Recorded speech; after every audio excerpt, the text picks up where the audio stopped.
오늘 어떻게 이렇게 구성이 됐는지는 다들 아시죠?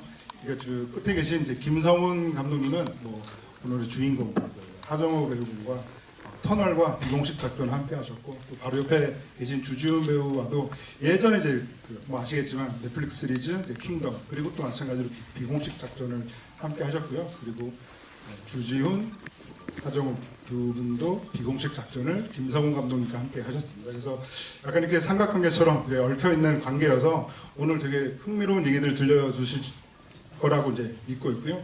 그리고 또 오늘 또 정만식 배우 분께서도 흔쾌히 함께 해주기로 하셨습니다. 네, 굉장히 설득을 많이 했습니다. 그냥 가시려고 하는 거를 설득을 많이 했고요. 그리고 또 오늘 바로 이제 브로큰을 연출해 주신 김진환 감독님도 함께 하시겠습니다. 네, 그러면 끝에 계신 김성훈 감독님부터 간단한 소감과 첫인사 듣고 시작하겠습니다. 쭉 해주시죠.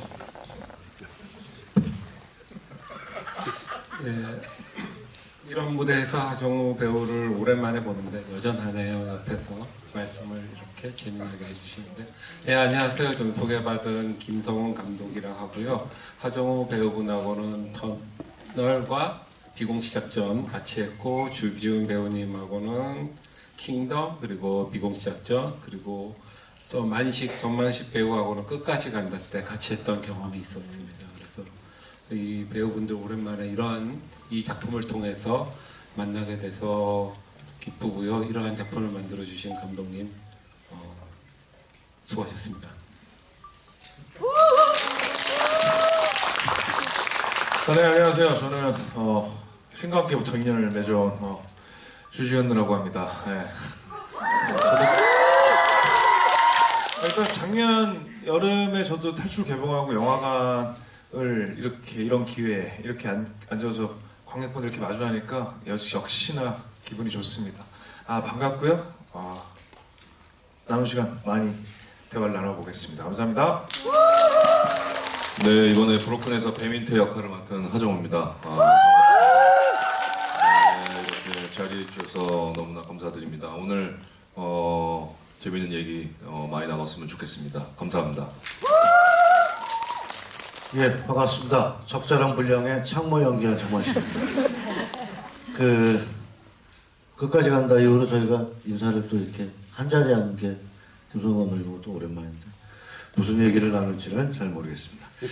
시간이 남아서 왔습니다.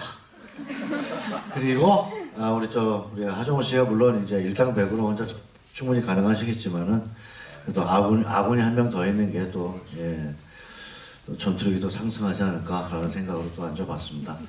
부끄럽습니다. 예, 이렇게 하시죠. 감사합니다. 네, 안녕하세요. 브로큰 감독 김진환입니다. 반갑습니다. 네, 관객들과 첫 지부인 게 너무 긴장되고 설레고요. 네, 오늘 좋은 얘기 많이 나눴으면 좋겠습니다. 그리고 오늘 함께 해주신 김성훈 감독님하고 주지훈 선배님께 진심으로 감사드리고요. 예, 얘기 많이 나눴으면 좋겠습니다. 감사합니다. 네, 오늘 그래도 이제 제일 먼저 김진환 감독님과 하정우 이 두 분께 먼저 질문을 드리고 싶은 게 있는데, 사실 저는 이 작품이 만들어진다고 얘기를 들었을 때 뭔가 하정우 배우와 이 김진환 감독의 만남이 뭔가 좀 운명과도 같다라고 그런 생각이 들었었는데요.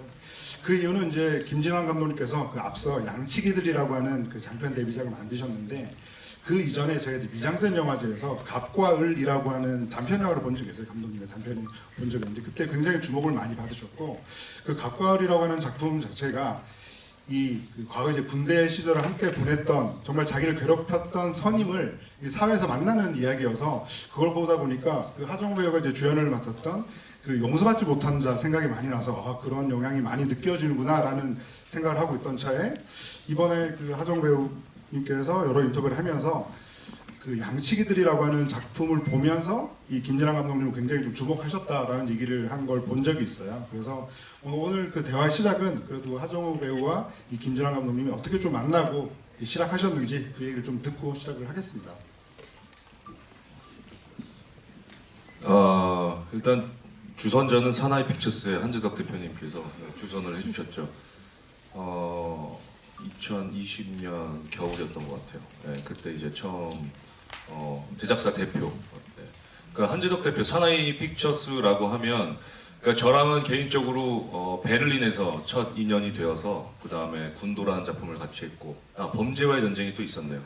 범죄와의 전쟁, 베를린 범죄와의 전쟁, 군도를 저와 같이 함께 했었고, 그 다음에 이제 그 연을 시작으로 좋은 인연을 계속 나갔었어요. 네, 그러면서 그때 이 브로큰이라는 시나리오를 제안을 받고, 또 마침 또 김진환 감독님에 대해서도 저도 알고 있었고 해서 뭐 주저할 것도 없었고, 굉장히 이 김진환 감독이란 사람이 되게 궁금했어요. 그래서 바로 직접 만나 뵙고 이야기를 나눴는데, 영화의 느낌만큼이나 제 그냥 첫 인상은 굉장히 뭔가 정제되지 않고 뭔가 제도권 밖에서 영화를 준비하고 공부하고 한 사람처럼 느꼈었어요. 근데 아카데미 출신이더라고요. 근데 그것도 굉장히 좀 놀라운 반전이었었고, 그러면서 촬영을 하면서 굉장히 흥미로운 지점들이 되게 많이 있었던 것 같아요. 네.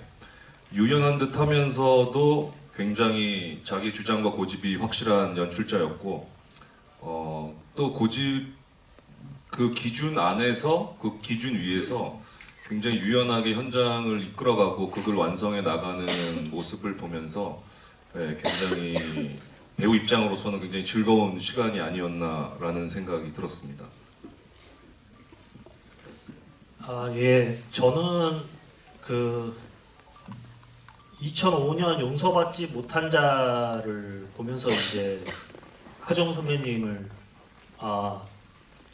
그 전에도 뵙긴 했었지만 그 작품으로 되게 인상을 많이 받았었거든요.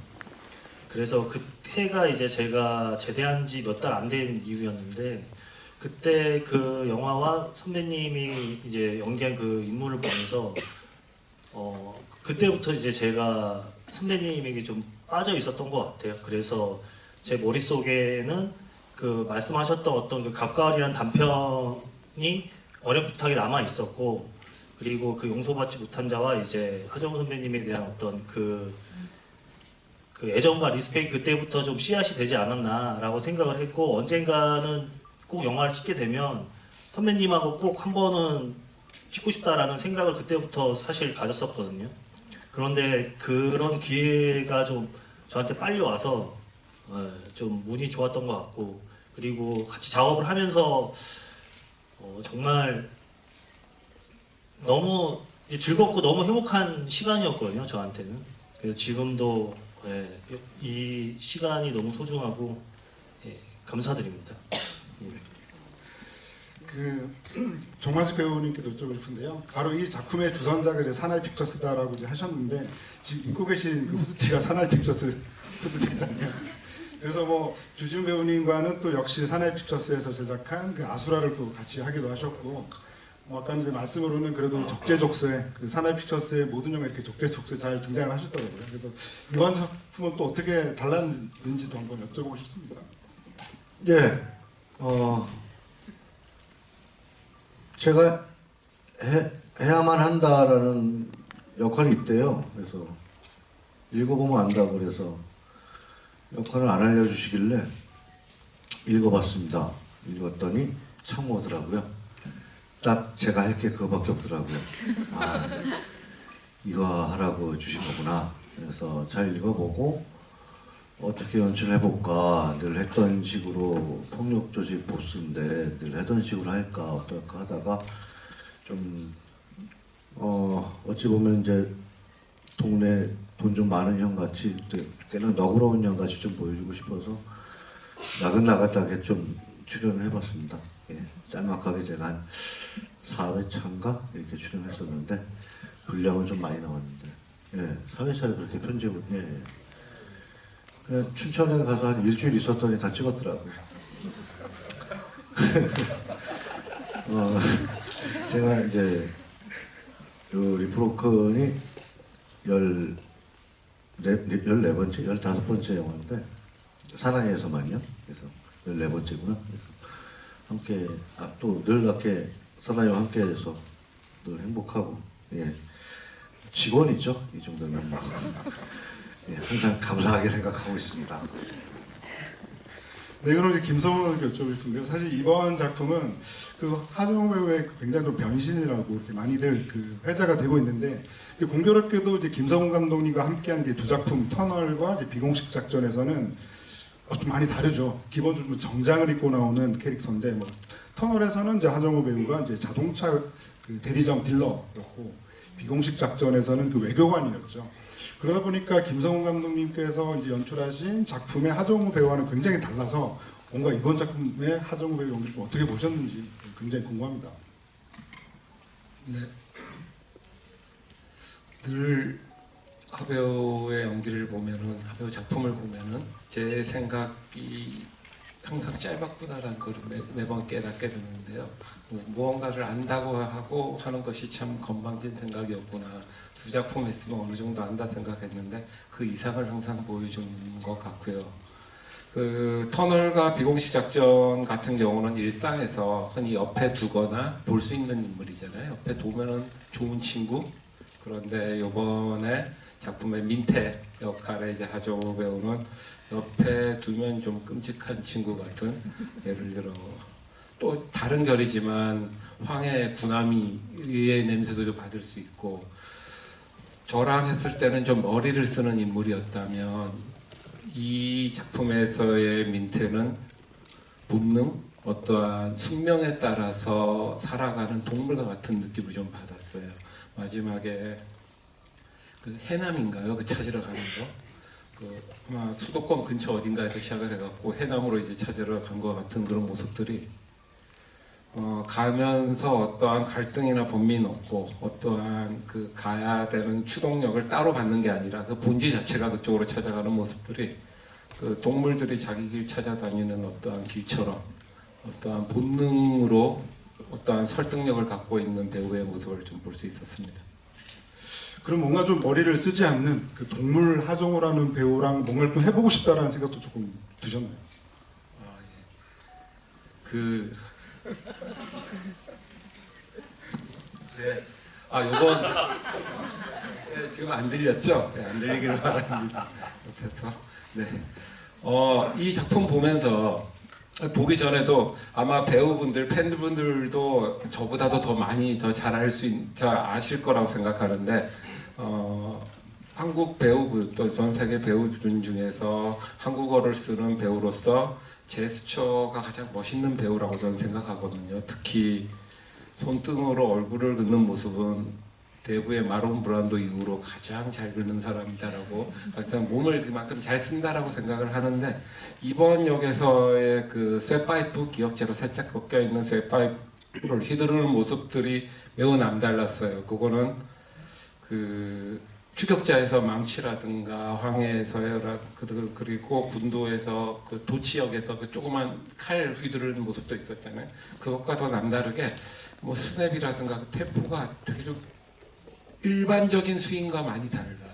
그걸 한번 다음에 기회가 되면 거기에 중점해갖고 그 장면을 보신다면은 그 휘두르는 것이 그 현악기 악사들처럼 뭔가가 템포가 있는데, 그러한 춤선, 몸선을 살리는 액션 영화를 좀 찍고 싶다라는 생각이 이 작품을 보면서 느껴졌습니다. 만약에 기회가 온다면.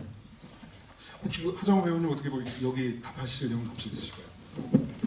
너무나 극찬을 해주시고, 네, 정말 애정의 시선으로 저를 바라봐 주신 거에 대해서, 또 영화를 봐주신 거에 대해서 너무나 무한한 감사의 말씀을 드리고, 굉장히 부끄럽고 쑥스럽죠. 네. 그래서 이렇게 뭐 좋은 말씀해 주셔서 너무나 감사드리고, 뭐 잠깐 그 액션이라는 거, 제가 생각하는 액션이라는 것이 무엇이냐라는 것에 대해서 잠깐 말씀을 드리자면, 이게 사실 실제로 액션을 하는 것과 카메라의 액션이 담기는 것은 분명히 엄청난 차이가 있는데, 아마도 그거는 제가 베를린이라는 영화를 찍으면서 류승환 감독님과 감독과 작업을 하면서 배운 부분인 것 같아요. 이게 마치 영화 속에서의 카메라에 담기는 액션은 더 무용에 가깝거든요. 그래서 이게 사실은 이게 실제로 종합 격투기나 어떤 그러한 격투기에서의 그런 선이나 움직임은 사실 카메라로 보면은 사실은 그렇게 사실적으로 보이질 않거든요. 그랬을 때 그러면 이제 액션 영화에서 카메라에 잘 담기는 그럴싸하고 사실적인 그 액션의 그러한 선들을 이제 연습을 해서 표현을 해야 되는데 아마도 거슬러 올라가자면 아마 베를린에서 그때 준비를 하고 연습했던 그러한 부분들이 아마 도움이 되지 않았을까라는 생각이 듭니다. 그럼 주지훈 배우께 여쭤보고 싶습니다. 사실 뭐 두 분은 뭐 함께 유튜브 출연도 꽤 많이 하셨고 뭐 예전에 뭐 신과 함께를 비롯해서 비공식 작전일까지 두 분의 뭐 친분은 익히 뭐 잘 알려져 있는데요. 그래도 이번 작품을 보면서 뭔가 그 이 하정우라고 하는 이 배우의 어떤 새로운 면을 봤다라던가 뭔가 그 영화를 보신 느낌이 어떠신지 좀 궁금합니다. 저는 어떤 새로운 모습이라기보다는 제가 이제 형이 시사에 초청해 주셔서 딱 가서 보는데 진짜 우아했어요. 까먹고 있었다. 너무 친하게 한 근 10년을 같이 여행도 너무 많이 다니고 같이 뭐 밥도 많이 먹고 그 일반 동료 이상의 관계를 형성하다 보니까 그냥 형 얼굴만 보면 웃음이 나고 막 같이 촬영할 때도 너무 즐겁고 이러다가 되게 오랜만에 제가 하정우라는 형이기 이전에 선배 배우를 화면으로만 알고 있을 때 그때 봤던 어떤 그 느낌들이 확실히 그때도 강렬했지만 어떤 관록이라 그래야 될까요? 그런 게 막 묻어 나오면서 압도당하는 느낌이 있었어요. 그리고 또 전 아무래도 남성인 배우니까 그런 느와르물을 되게 좋아하는 어떤 관객 또는 배우의 한 사람으로서 되게 뭐랄까 강렬한 반가운 그런 느낌을 받은 작품이었습니다. 사실 저는 그 개인적으로 그 주지훈 배우의 그 젠틀맨이라는 작품 되게 좋아하는데요. 그 원래 그 흥신소 사장인데 어쩌다가 이제 검사로 오해를 받으면서 그 위기를 헤쳐나가는 그런 그 원톱 주인공의 모습이 어떻게 보면은 뭐 결이나 스타일은 다르지만 이 영화에서 어떤 그 원톱 주인공 그 민태와 좀 닮아 있다는 생각도 들었었는데요. 특히 이제 이 영화 속에서 보신 장면들 중에서 좀 유난히 좀 뭐 궁금했던 장면이라던가 혹은 이 민태의 장면 중에서 또 명장면이라고 할 만한 장면이 어떤 게 있으셨을지도 좀 궁금하네요. 저는 아무래도 좀 강렬한 씬들이 남긴 하는데 저는 사실은 뭐 여러 액션 장면들 이런 거 당연히 강렬한 씬이니까 당연히 기억에 남는데 그냥 초반에 거기 그 정우이 나와서 그 고양이 밥 주고 거기부터 해서 나중에 임금 받으러 갔을 때 그런 약간 독샷들 있어요. 그냥 정말 그냥 툭 이렇게 바라보는 시선을 찍어놓은 되게 날것의 샷들이 되게 강렬했어요. 그리고 전 진짜로 만식이 형도 전 개인적으로 굉장히 친하거든요. 정만식 배우랑. 근데 브로큰을 보고 제가 만식이 형한테 한 얘기가 있어요. 드디어 연기를 하는구나. 드디어 그만큼 좋았어요. 막 너무 왜냐면 이건 약간 개그고요. 그러니까 만식이 형, 그 정만식이라는 배우를 기존에는 좀 뭐랄까 조금 강렬한 인상 이런 것 때문에 좀 기능적으로 쓰는 영화들도 굉장히 많았는데 굉장히 내추럴하고 그냥 갖고 있는 어떤 되게 아름다운 사람이거든요. 그게 막 흘러 넘치고. 스티븐이 좀 나올 나이라 아름다워졌어요. 뭐 그렇습니다. 사실 그 정만식 배우님은 사실 그 비슷한 시기 사나이 픽처스에서 제작한 작품 이제 리볼버에서는 또 완전히 또 다른 모습으로 또 출연하기도 하셨거든요. 그런 점에서 또 여기 좀 답을 해주시면 어떨까 싶습니다. 예, 그럴 나이에요. 예, 호르몬이 변형되고 있고요. 근데 이제 너무 그 남성스럽게 말씀하신 대로 어떤 첫 장에 딱 나타나는 순간부터 뭔가 남자답게 또 보스스럽게 이렇게 보인다는 게 뭔가 다 카드를 다 보여줄 것 같아가지고 제 딴에는 그냥 능구렁이 같이 이렇게 서글서글하게 했던 건데 잘 봐주셔서 고맙습니다.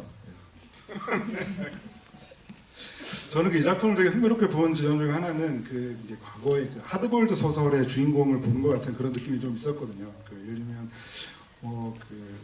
필립 말로의 소설에 등장하는 그 사립 탐정들의 모습 같기도 했는데, 근데 되게 이 작품이 또 흥미로운 지점은 그런 주인공이 경찰이나 형사, 사립 탐정이 아니라 어떻게 보면 악인에 가까운 모습이라고 할 수가 있겠죠, 민태가. 근데 그런 민태가 그런 어떤 자신을 둘러싼 어떤 과거의 일들을 추적해 나가는 그런 모습들이 굉장히 인상적이었고, 그런 게 뭔가 되게 그 고전이나 어떤 클래식 영화에서 볼 수 있는 그런 되게 흥미로운 주인공들을 보여주는 것 같다라는 생각이 들었는데요.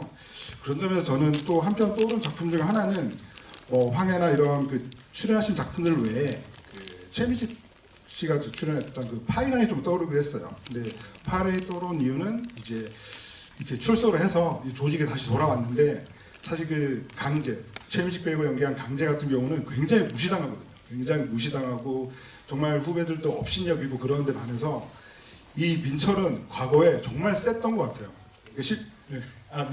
민태는 굉장히 셌던 것 같아요. 그래서 거의 뭐 스트리트 파이터죠. 그래서 되게 오랜만에 다시 나타난 것 같은데 이런 후배 조직원들이 거의 뭐 벌벌 기거든요. 게다가 또 플래시북으로 잠깐 등장하는 과거의 모습을 보고 있으면 지금의 이렇게 수염을 기르고 이 트레이닝복을 입은 모습과는 굉장히 다르게 말끔히 입고 있고, 그래서 그런 점들을 보고 있으면 뭔가 그 보는 관객 입장에서도 이 그 민태의 과거는 어땠을까, 전사가 어땠을까, 이런 궁금증이 좀 당연히 생길 수밖에 없는데요. 그런 점에서 그런 질문을 이제 김진환 감독님과 이 하정우 배우 두 분께 한번 여쭤보고 싶습니다. 예, 제가 처음에 이제 그 민태라는 캐릭터의 전사를 만들었을 때는 이제 석태라는 인물과 함께 그 관계도를 만들었었거든요. 근데 이제 저는 이 민태가 어떻게 보면 이게 악한 느낌을 받을 수도 있는데, 저는 민태의 본성은 되게 선하고 좀 좋은 영향력을 주려는 인물이라고 생각을 했었습니다. 근데 사실 이제 인간이라는 게 그게 태어날 때부터 본인이 어떻게 선택할 수 있는 부분은 없다고 생각을 했었거든요. 그리고 민태 입장에서는 사랑하는 동생 이제 석태가 있고 그 둘과 어릴 때부터 함께 어떤 그 삶을 살아갔을 때 어쩔 수 없는 선택들 때문에 지금의 어떤 상황에 직면하게 됐고, 그럼으로 인해서 어떤 생기는 상황들을 본인의 어떤 능력으로 뭔가 다시 이제 제자리로 돌려놓는 식의 일들을 반복했다고 저는 생각을 했었고요. 그래서 여기서는 이제 민태는 이제 그 동생과 함께 이제 그 조직 생활을 하다가 이제 동생을 위해서 어떤 잘못을 저지르고 이제 옥살이를 하게 되고, 그러고 나서 이제 다시 그쪽 이제 그 세계에서 이제 발을 떼고 이제 온전한 어떤 인간 배민태로서 살아가야겠다라고 마음을 먹고 이제 살았던 와중에, 이제 그러고 나서 이제 석태는 여전히 그쪽 세계에 발을 담그면서 어떤 어려운 일들을 이제 맞이했을 때 이제 늘 민태가 그를 좀 이렇게 돌봐주는 어떤 그런 관계로 계속 이어 나가는 어떤 인물이었고요. 그리고 지금의 어떤 영화에서 등장하는 어떤 그런 일련의 어떤 사건에서부터 출발했을 때도 이제 민태는 이 죽음의 진실을 알고자 하는 게 가장 우선이었고, 사랑하는 동생이 왜 그렇게 됐을까에 대한 어떤 이 궁금증, 어떤 그런 걸 파헤쳐야겠다는 어떤 의도, 그리고 문영은 왜 그렇게 사라졌을까라는 어떤 그 의도 자체가 되게 순수하고 되게 좀 옳은 의도이긴 하지만, 그걸 헤쳐나가는 방향성이 다소 이제 기존의 어떤 선한 어떤 주인공의 역할과 좀 다를 수 있다라고 생각이 드는데, 제 생각에는 이제 모든 이제 인간이 뭐 완벽하게 이제 선함으로 이렇게 다 갖춰져 있지는 않는 것처럼 그런 어떤 부분들을 좀 영화에 담으면 좋을 것 같다는 생각으로 이제 민태라는 캐릭터를 구축했습니다.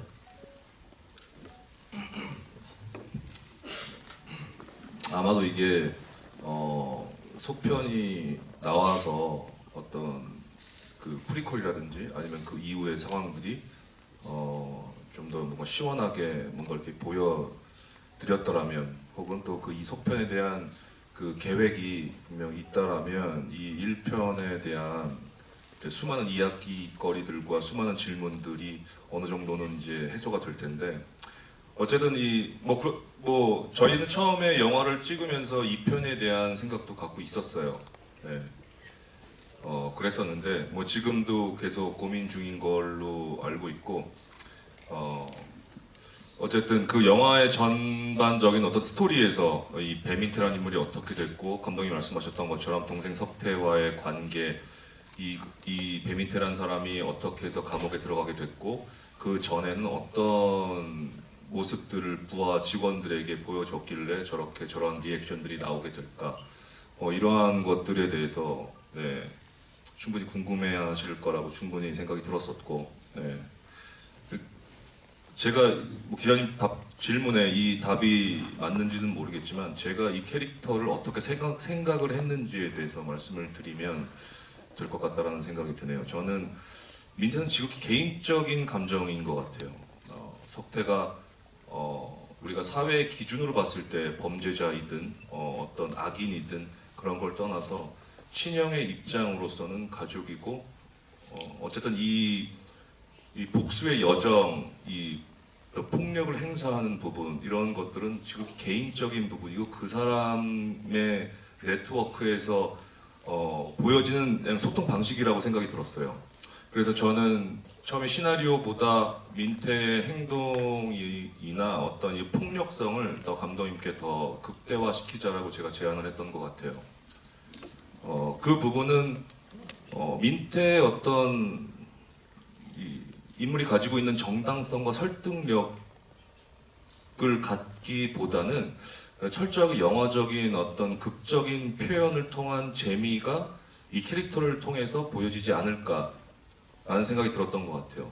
뭐 세상의 어떠한 규칙과 어떤 기준으로는 어떻게 쉽게 얘기할 수는 없는 거지만, 이 영화 안에서의 배민태의 폭력성은 분명히 재미라는 것에 소비가 될 수 있는 부분이라고 저는 또 개인적으로 한편으로 생각을 했던 것 같아요. 그랬을 때 이 명분이, 이 동기라는 것이, 그러니까 저는 그것을 철석처럼 믿었던 것 같아요. 동생의 죽음 앞에서 물론 어떤 가정과 어떤 형제들 사이에서는 별로 그렇게 움직이지 않는 형제나 가족들이 분명히 있겠죠. 근데 제가 이해한 민태라는 인물은 충분히 그럴 수 있겠다. 충분히 그런 개인적인 사적인 감정으로 그러한 정말 폭력의 여정을 보낼 수 있겠구나라는 생각을 했고, 그렇게 결론을 내렸고, 그렇게 해서 캐릭터를 이제 감독님과 얘기를 나누면서 이제 만들었죠. 네. 그래서 이제 폭력성 얘기를 하시니까 되게 궁금한 게, 정말 그 싸우는 와중에 그 냉동 생선인가요? 그거를 닥치는 대로 잡아서 타격을 하기도 하고, 그런 가운데서 또 이렇게 해남에 있는 다방에 가서는 또 사이다를 그렇게 또 먹더라고요. 그래서 그런 것들도 되게 좀 흥미로운 디테일이어서 그것도 좀 여쭤보고 싶었습니다. 그러니까 그거는 약간 릴리프의 개념인 것 같아요. 그 소품, 그 사이다라는 설정을 통해서 이 사람이, 아까 감독님도 말씀하셨지만, 이 사람이 순수하다라는 어떤 그런, 뭐 사이다를 먹는다고 해서 순수하지는 않지만 어떤 그런 상대적인 격차라는 게 있잖아요. 낙차라는 게 있는데, 어떻게 이런 무자비한 사람이 어떤 그런 결정적인 어떤 분노의 정점이 있을 때 사이다를 찾는다는 것이 어쩌면 아이러니하다라는 생각에서 아마 감독님께서 그 사이다라는 것을 설정을 하셨을 거라고 저는 생각이 들었었고요. 네. 그랬습니다. 예.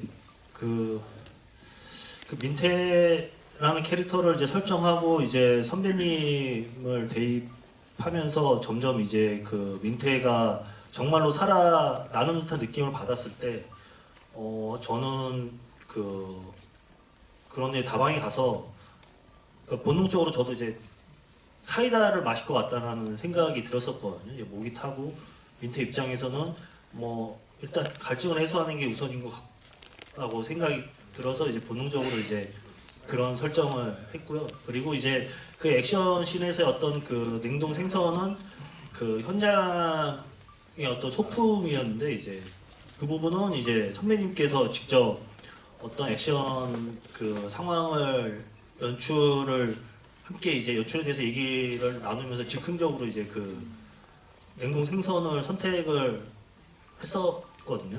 근데 그 촬영 시기가 이제 거의 말미여서 이미 그때 이제 선배님께서 이제 거의 민폐와 이제 좀 어느 정도 동일시돼서 그 현장의 어떤 이 소품들이나 어떤 그 공간을 이렇게 즉흥적으로 활용하는 어떤 그런 좀 바이브가 좀 있지 않았나 생각이 듭니다.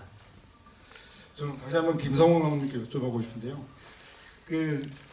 이제 아까 감독님 직접 연출하신 작품에 이제 하정우 배우와는 다른 모습을 볼 수 있는 또 작품이었고, 그리고 또 공교롭게도 옆에 계신 주지훈 배우가 또 최근에 중증 외상센터로 굉장히 또 큰 인기를 얻고 계신데, 그 작품 역시도 이제 함께했던 그 캐릭터와는 좀 다른 모습이어서 뭔가 이 시점에서 그 김성훈 감독님께서 함께했던 이 두 배우를 조금 비교를 해주시면 어떨까 한번 질문 드리고 싶습니다. 네. 하정우 배우가 이렇게 저기 안 씌워져 있어가지고. 이렇게 마이크는 이게 왜안 씌워졌어? 주셨습니다.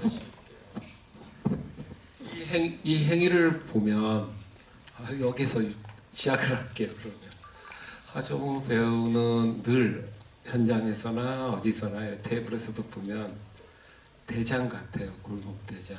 그래서 그리고 그 시야가 다 넓으니 제가 없는 거를 알고 이걸 또 이렇게 또 깊은 마음에 배려까지 하고 이 대장과 같은 마음으로서 구석구석을 잘 살피는 것 같아요. 그리고 아마 그런데 그 대장과 같은 모습은 있는데 저 속에는 아이와 같은 그 정말 개구장이 같은 아이가 또 숨어 있지 않나라는 생각이 들고요. 주지훈 배우는 연기할 때는 보면 아마 우리 구조 속에서의 동생이어서 그런지 항상 동생의 위치로 있는데 나이상으로는 동생인데 또 보면은 깊게 형들을 챙기는 또 어찌 보면 또 형의 모습 또한 이렇게 더불어 또 반대적인 면을 골고루 갖고 있지 않나 싶고요. 이 두 분은 뭐 비교라기보다는 예전에도 이런 말씀을 여러 번 드렸는데 배우분들 중에서 누가 제일 잘 웃길까라고 하면은 연기적인 면에서는 연기를 누가 제일 잘한다고 말할 수 없지만 웃기는 거에서는 이 두 분이 용호상박이지 않을까 싶습니다. 상당히 남을 웃길 줄 알려면은 일단 상당히 머리가 좋아야 되고 그리고 상대방에 대한 배려의 마음이 상대방에 대한 어떤 심리를 배려하고 그 사람을 입장을 상태에서 저 사람 그 사람을 파악하고 있다는 차원에서 상대방을 상당히 좀 배려하는 두 가지 공통적인 특징이 있다고 생각합니다. 주지훈 배우는 어떠신가요? 개그에 대해서요? 일단 개그는 제가 우리 하 선생님을 따라갈 수 없죠. 네. 아니면 저는 좀 여러 가지 제약이 있어요. 어떤 뭐 치과 아니라 제가 술을 좀 마셔야 된다든가 또 좀 사적 자리에 좀 능하죠. 좀 뭐랄까 일반적인 사석에서는 불편한 사람도 있을 수 있고 뭐 예를 들면 욕도 들어갈 수 있고 근데 정우 형은 정말 남녀노소 뭐 정말 공중파에서까지도 다 활용 그걸로 뭐 영화도 만드실 정도니까 그런 부분에서 되게 많이 배우죠. 저는 뭐 지금 뭐 개그로 시작했지만 얼마 전에 정우 형이랑 한 일주일 안 됐죠? 갑자기 연락 오셔서 만나서 그날도 좀 되게 많은 대화를 나눴는데 저는 항상 정우 형한테 고마운 게 되게 많아요. 지금도 개그 얘기에도 왜 글로 갔냐면 제가 좀 뭐랄까 벌써 형 생각해보니까 벌써 한 10년, 11년 됐네요. 시간이 근데 저도 그때 좀 많이 좀 거칠고 30대 초반으로서 좀 혈기왕성한 모습들을 정우 형이 되게 뭐랄까요 좋은 쪽으로 이렇게 강요와 어떤 혼냄이 아니라 좋은 말과 보다듬으로 저를 되게 이렇게 좀 형이 잘 만져주신 것 같아요. 그래서 그런 부분들을 제가 나이가 먹을수록 더욱더 그런 옛날 일들이 생각이 나면서 더 고마움을 느끼고 그래서 며칠 전에도 만나서 그런 얘기를 나눴던 JK 김동욱이랑 개그인데 요즘에 논란이 좀 있죠. 저희 신각기 김동욱 별명이 JK 김동욱이에요. 오해하시면 안 되고요. 그렇습니다. 근데 오늘 기자님 제가 이게 오늘 제 회고전도 아니고 오늘 자꾸 저의 이 질문과 이야기가 좀 집중이 되는 게 조금 부끄럽네요. 네. 하여튼 뭐 김성원 감독님이나 우리 지훈이 같은 경우는 또 같은 개그 코드 소속이고 그래서 네 많이 서로 많이 웃습니다. 저는 아까 그 정화식 배우님 그 되게 재밌었던 게 이게 그 브로큰의 그 속편 얘기가 꽤 나오고 있고 실제로 이제 영화의 마지막을 보고 있으면 좀 그 예상을 하고 있나라는 생각이 들기도 하는데 그 얘기를 했더니 이제 감독님께서 뭔가 속편이 계획 중인데 왜 나를 죽였냐라는 눈빛으로 이렇게 쳐다보시더라고요. 그거는 모르는 일이에요. 그냥 휘두르기만 했지 죽었는지 살았는지는 확인 안 됐잖아요. 그래서 감독님도 속편에 대한 생각이 여러 방향이라고 저도 들었어요. 그렇죠? 그렇게 써야겠죠.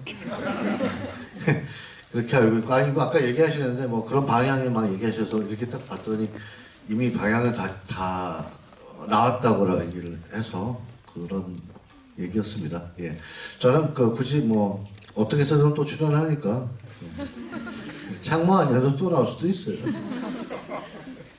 네, 알겠습니다. 시간이 꽤 많이 지났는데요. 그래도 오늘 그 객석 질문해 주신 분께는요, 친필 사인 포스터를 증정해 드릴 예정이니까 나가실 때 꼭 받아가시고요. 그럼 객석 질문을 받아보도록 하겠습니다. 손 들어주시면은 마이크를 전달 드리겠습니다. 저기 뭐 가로형으로 뭐 들고 계신, 저기. 다시 한번 손 들으세요. 예, 저기. 올라오세요. 포스터를 바로바로 증정해 드리고 있습니다.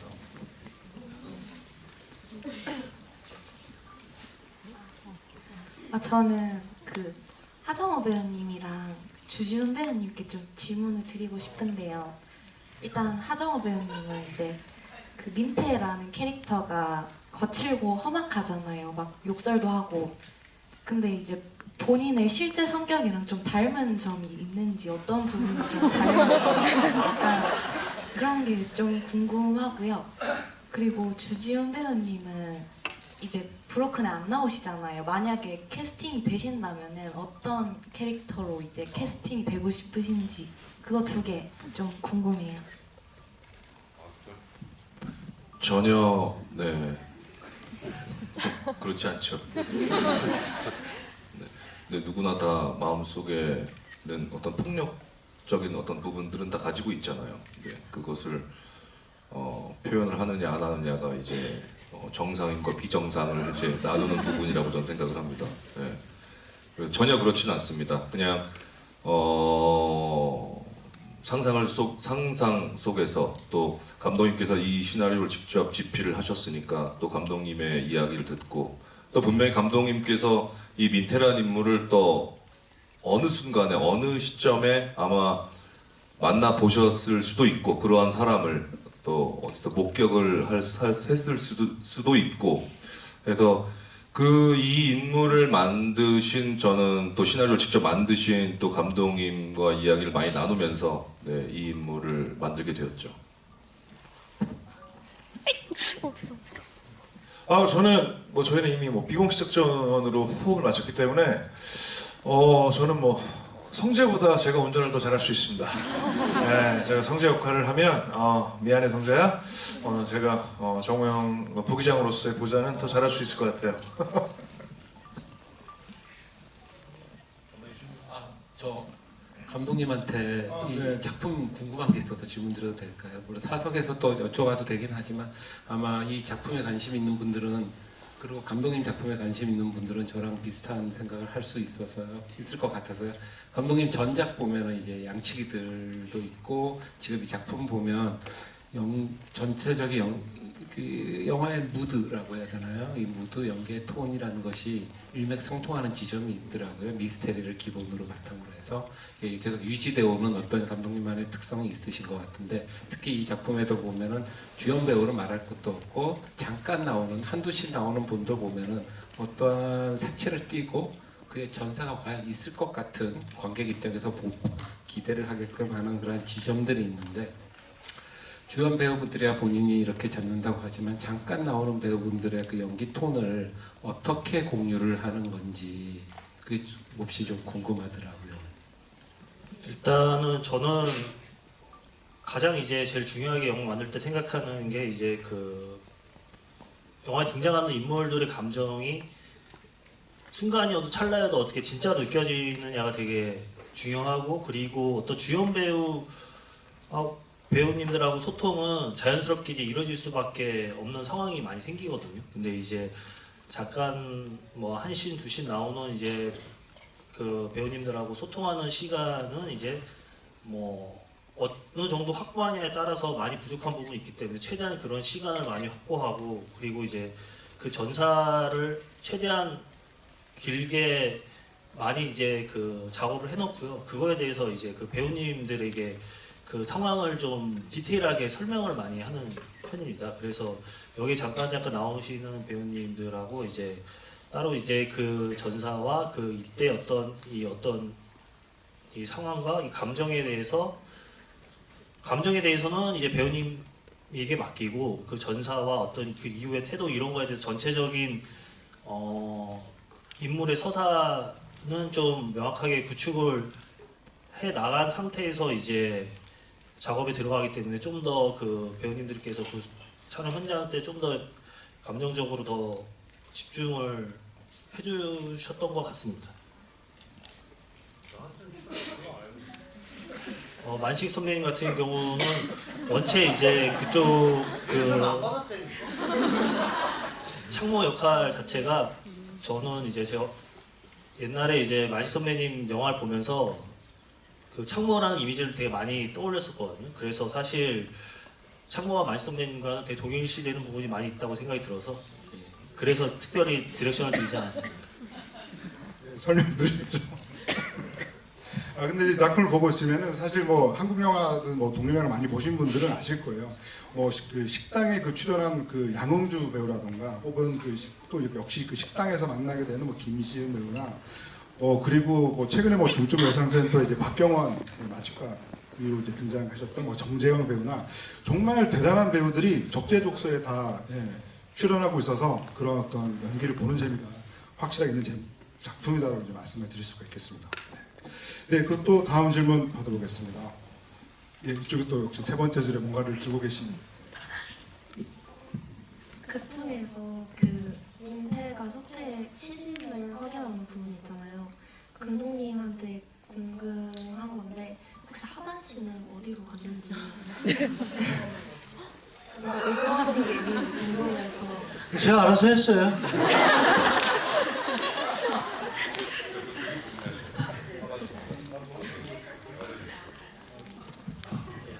하반 씨는 이제 창모가 이제 따로 처리를 했고요. 그 하반 씨는 이제 여기 찾지 못하는 곳에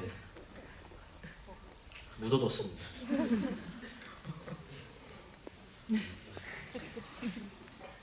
네, 다음. 여기 또 세 번째 줄에 모자 쓰신 분.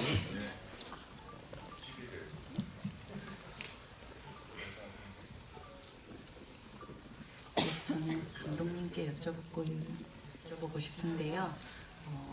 지금 타이틀이 바뀌었잖아요. 야행에서 브로큰으로 바뀌었는데 사실 그게 저는 굉장히 큰 의미라고 생각을 하거든요. 그래서 어떻게 그렇게 바뀌게 되었는지 좀 궁금하고, 또 그렇게 바뀌었을 때 같이 작업을 하시는 분들이 어떤 반응을 보이셨는지도 좀 전 궁금하거든요. 네. 네. 제목이 바뀌게 된 경우. 네, 제목은 이제 영화의 이제 최종본을 보고 이제 어떤 이제 민태의 시점으로 이제 이야기가 흘러가면서 어떤 민태의 어떤 감정적인 부분에 좀 더 집중해서 제목을 바꿔보자라는 어떤 논의가 있었고요. 그런 이제 논의를 통해서 이제 브로큰이라는 제목이 이제 나왔고, 그 전에 이제 야행이라는 제목은 사실 이제 어떤 그 호령이라는 인물이 작업을 했던 어떤 소설이 이제 전문으로 이제 나서는 부분이 있기 때문에 그런 부분에 있어서 지금의 어떤 그 브로큰이 좀 더 이 영화의 전체적인 최종 공헌의 결과 맞지 않을까라는 생각에 이제 브로큰이라는 제목을 정하게 되었습니다. 예. 혹시 뭐 덧붙이는 말씀 있으세요? 말씀 주시면. 여기에 같이 바른선 대표님이 계셔서 네, 제목을 바꾼 이유를 바른선 대표님한테 직접 들어보는 것도 나쁘지 않을 것 같아서. 근데 감독님께서 설명을 잘 하신 것 같아요. 네. 혹시나 최윤희 대표님께서 답변해드릴 부분이 있으신지에 대해서 궁금했어요. 마이크 좀 드려야 될 것 같아요. 네, 포스터도 같이 등장.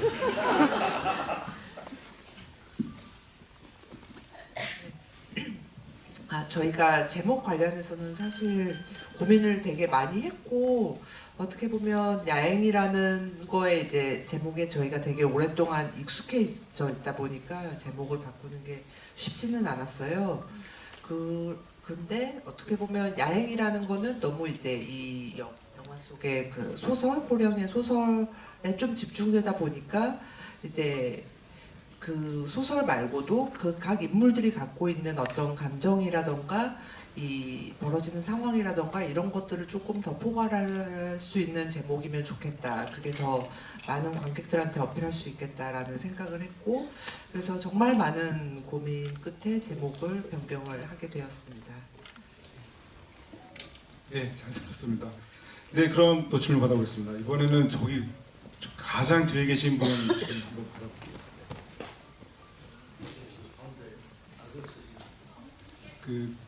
네네. 검은 옷 입으신 한가운데. 네, 맞습니다. 영화 잘 봤습니다. 저는 그 하정우 배우님이나 감독님께 질문을 드리고 싶은데요. 극 중에서 이제 민태가 계속 쇠파이프를 들고 다니잖아요. 근데 어쩌다가 이제 쇠파이프가 민태의 최애템이 됐는지 궁금합니다. 네, 그거는 감독님께서 설정하신 부분이어서 네, 감독님 답변해 주시면. 예, 그 쇠파이프는요.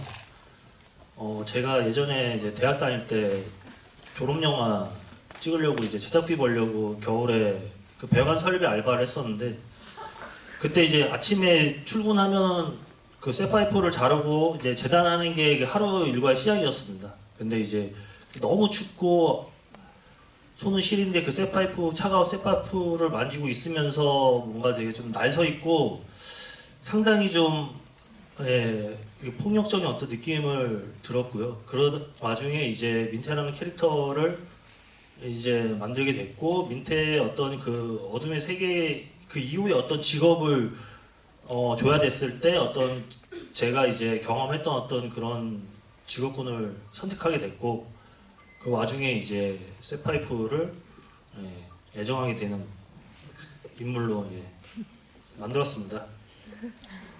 아무튼 뭐 설정은 감독님께서 하셨지만 그 정작 그 사용하는 주인공은 또 하정우 배우셔서 뭐 그립감이라든가 이걸 앞으로 계속 내가 이 러닝타임 안에서 계속 활용해야 된다라는 생각을 하셨을 때는 어떠셨는지도.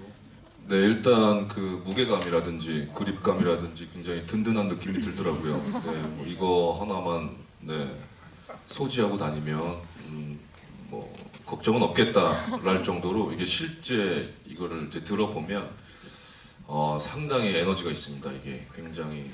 그래서 이게 배우가 캐릭터를 연기할 때 이런 소품이 말이 돼야 사실은 그런 액션이라든지 이게 그 안에서 타격을 했을 때, 상대방을 타격을 했을 때 거의 한 방 맞고 기절이잖아요. 근데 실제로 이거를 휘둘러서 정통으로 맞으면 다 즉사하겠더라고요. 네, 그 정도로 아주 무시무시한 네, 굉장히 하여튼 흉기 정도의 어떤 무기더라고요. 네. 그래서 연기할 때 하여튼 굉장히 배 밑에는 굉장히 든든했을 것 같아요. 믿을 구석은 쇠파이프밖에 없겠다라는 생각이 좀 들었습니다. 네, 또 다음 질문 받겠습니다. 네, 여기 두 번째 줄 계신 분. 네, 여기 한가운데.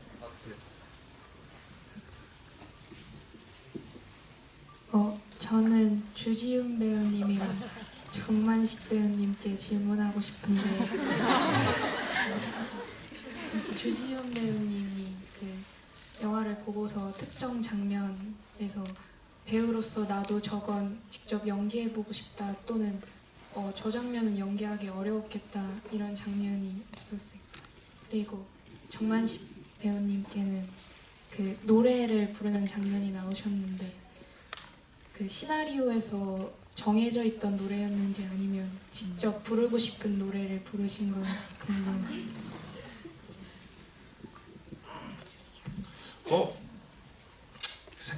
물론 모든 것이 다 어렵지만 저는 뭐 케이스 바이 케이스긴 해요. 근데 이 영화 안에서로 예를 들면 뭐 신체적인 건 당연히 정웅이 했던 뭐 1대 다 액션이 되게 힘들겠죠, 신체적으로. 근데 제가 막 옛날에 공작이라든가 아수라 같은 거 했을 때 기억해보면 마지막에 두 분이 앉아서 대화하잖아요. 그런 씬들이 보시는 관객분들은 어떨지 모르겠는데 하는 사람들은 진짜 진이 쪽쪽 빠지거든요. 왜냐면 그게 실제 상황이 아니잖아요. 저희는 연기를 하는 건데 카메라를 들이대고 그거를 모니터했을 때 이 둘 사이의 미묘한 긴장감들 그런 것들이 어떤 이유인지도 모르고 빠지는 경우가 되게 많아요. 그래서 막 계속 리테이크하고 그래서 그런 장면들이 굉장히 힘들어 보였고, 그리고 만식이 형 그 노래하는 씬을 해보고 싶었어요. 저도 그냥 촬영을 핑계로 그냥 저녁에 해질쯤에 가서 소맥 말아먹고 대기하다가 노래 부르려면 뭐 하고 뭐 머라이어 캐리처럼 부르진 않았어요. 그런 씬 찍으면 재밌겠다 이런 생각해봤죠.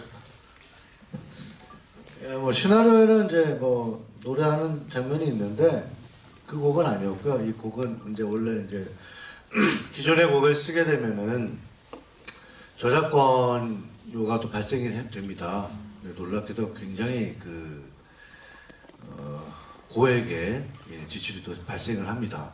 그래야 하여 이 곡은 만드는 곡입니다. 황상준 음악 감독님이 직접 작사하시고 작곡을 하셔갖고 지금 현재는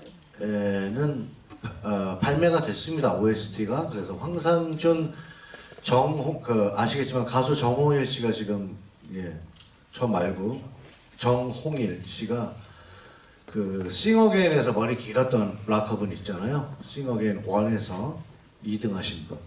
그분이 불러주셔서 지금 발매가 된 거고, 잘 못 부르지만 애는 써봤습니다.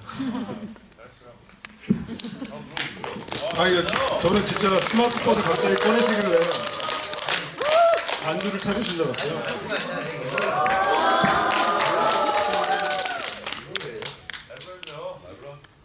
라이브 안 돼요. 라이브 노래. 세상을 어른으로 사는 게 가끔은 너무 힘이 들어도 뭐 그런 식이에요.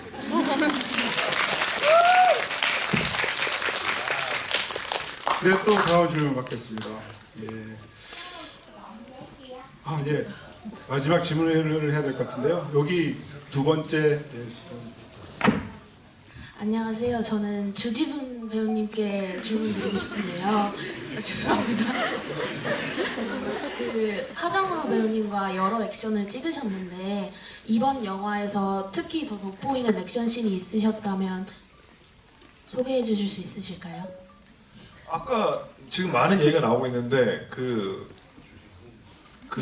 생선 있잖아요. 그 멸치 큰 거 갖고 싸우는 거 있잖아요. 저는 그런 거 보면 개인적으로 친하니까 아마도 현장에서 막 제가 같이 찍었으면 저 진지하게 준비하는데 그랬을 거예요. 줄줄이 큰 멸치 먹어봤나? 그랬을 개그가 너무 뻔하고. 그리고 뭐 워낙에 저희 정우 형도 저도 형한테 배운 거지만 짝대. 우리 그리고 하와이 가면 아침에 북엇국 많이 끓여 먹잖아요. 그래서 전 영화를 보면서 그 생각이 그렇게 많이 나더라고요. 그래서 아마도 그 씬을 같이 찍었으면 아마 왜냐면 그 액션씬이 되게 위험하고 아무리 열심히 준비를 해도 되게 작은 거에 큰 부상을 입을 수 있어요. 정말 안전에 엄청나게 신경을 쓰지만 사람이 하는 일인지라. 그래서 그렇게 그 많은 액션을 찍으려면 되게 긴장되는데 아마 아침부터 형이 막 그런 위트로 분위기를 많이 풀어주지 않았을까 이런 생각을 하면서 봤어요. 저는 보면서 개인적으로. 네, 사실 그 생선은 그게 강릉에서 찍었잖아요. 강릉에 무슨 항이죠? 부산항이었나요? 강릉에 하여튼 어떤 항에서 찍었는데 원래는 계획된 건 없었어요. 계획에는 없었어요. 그 생선 액션은. 네, 현장에 갔는데 실제로 그 냉동된 대구가 있더라고요. 그래서 무술팀하고 이제 감독님이랑 이제 얘기를 완전히 즉흥적이었죠. 이것을 사용해 보는 게 어떠냐 해서. 근데 사실 보통 액션 씬을 하면 안전 소품이라는 것을 만들거든요. 그러니까 제가 들고 다녔던 배민태가 들고 다녔던 그 쇠파이프도 그 고무 재질의 안전 소품을 미리 제작을 해서 이제 액션 씬 할 때는 그 사고를 방지하기 위해서 이제 그런 안전 소품을 쓰는데 이게 생선은 미처 못 만든 거죠. 근데 이게 아시겠지만 냉동 생선의 지느러미는 굉장히 날카롭습니다. 정말. 네, 그래서 그게 스윙도 잘 안 돼요. 이게 꼬리를 잡고선 하는데 이게 사실은 안에 살색 제가 그거를 붙이고 했어요. 이게 딱 고정이야. 그립이 좋지 않아서. 네, 테이핑. 네.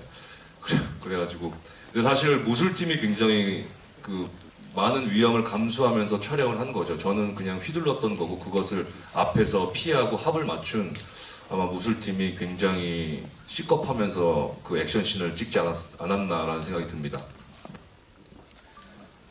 아무래도 그 어정에 대해서 좀 여쭤보고 싶었는데 궁금증이 풀렸네요. 정말 시간이 많이 아쉽죠. 이렇게 많은 분들을 모셔놓고 이렇게 한정된 시간으로 진행을 하다 보니까 더 이상 질문을 받지 못해서 질문 못하신 분들 너무 죄송하고요. 그럼 오늘 마무리하면서 그래도 오늘 게스트로 나와주신 김성훈 감독님부터 그래도 마지막 인사 말씀 듣고 마무리하겠습니다. 여러모로 힘들고 가슴 아픈 일들이 많았는데 오랜만에 또 이 동지들 만나갖고 그리고 관객들 앞에서 영화 얘기를 나눌 수 있어서 감사했습니다. 감사합니다. 네, 역시나 뭐 비록 제 영화는 아니지만 그래도 항상 영화관에서 관객분들과 만나서 이렇게 마주치고 실제로 대화를 나누는 건 참 행복하고 기분 좋은 일 같습니다. 오늘 브로커팀 덕분에 저도 이렇게 감사하게 관객분들 오랜만에 만나서 되게 좋고요. 조금 늦었지만 새해 복 많이들 받으십시오. 그리고 브로큰 많이 사랑해 주십시오. 감사합니다. 네, 오늘 짧았지만 네, 이렇게 함께 시간 함께 할 수 있어서 너무나 좋았고 네, 감사드립니다. 주말 잘 보내시고 또 브로큰 마음에 드셨다면 내 스타일이었다라고 생각이 드신다면 네, 잘 간직해 주시고 기억해 주십시오. 네, 그리고 무엇보다 김진환 감독님이 이 작품을 이제 시작으로 네, 앞으로 저도 작품이 굉장히 기대가 되고 여러분들도 우리 김진환 감독님 많은 응원 부탁드리겠습니다. 주말 잘 보내시고 올 한 해도 네, 좋은 날들 맞이하십시오. 감사합니다. 이 노래요? 삐지를 깔아봤습니다. 감사합니다. 이렇게 많은 궁금증들을 이렇게 전달해 주셔서 감사합니다. 우리 감독님이 또 차기작에 많은 또 작은 소스가 되지 않았을까라는 생각이 들고요. 더 잘 쓰란 얘기죠. 잘 부탁할게요. 건강하시고요. 고맙습니다. 안녕히 계십시오. 그 감독은 영화를 만들면서 사실 이 GV 시간을 많이 기다리거든요. 오늘 이렇게 영화에 대해서 대화를 나눌 수 있어서 너무 즐겁고 행복했고요. 의미 있는 시간이었습니다. 오늘 진심으로 감사드립니다. 감사합니다. 네, 오늘 긴 시간 좋은 얘기 들려주신